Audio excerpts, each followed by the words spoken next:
Les habits neufs de l'empereur, d'après Hans Christian Andersen. Il y avait autrefois un empereur qui aimait tant les habits neufs qu'il dépensait tout son argent pour être bien habillé. Il ne se souciait point de ses soldats, ni des spectacles, ni d'aller à la chasse, excepté pour montrer ses nouveaux habits. Il avait un habit pour chaque heure du jour, et comme on dit d'un roi, il est au conseil, on disait toujours de lui, l'empereur est dans sa garde-robe.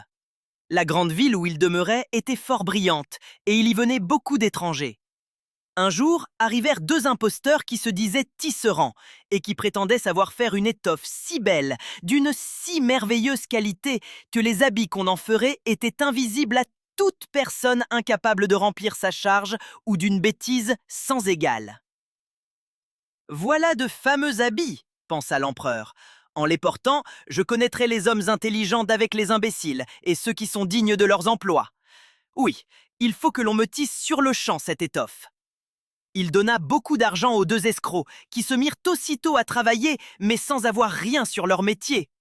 Ils demandèrent de la soie fine et de l'or précieux qu'ils cachèrent aussitôt dans leur sac, puis continuèrent à travailler sur leur métier vide, jusqu'à bien avant dans la nuit.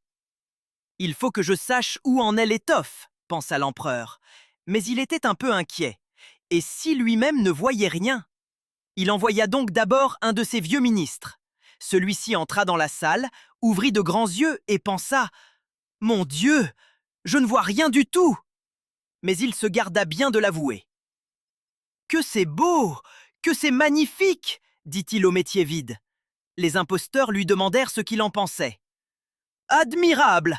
répondit le ministre, et il rapporta à l'empereur que l'étoffe avançait à merveille.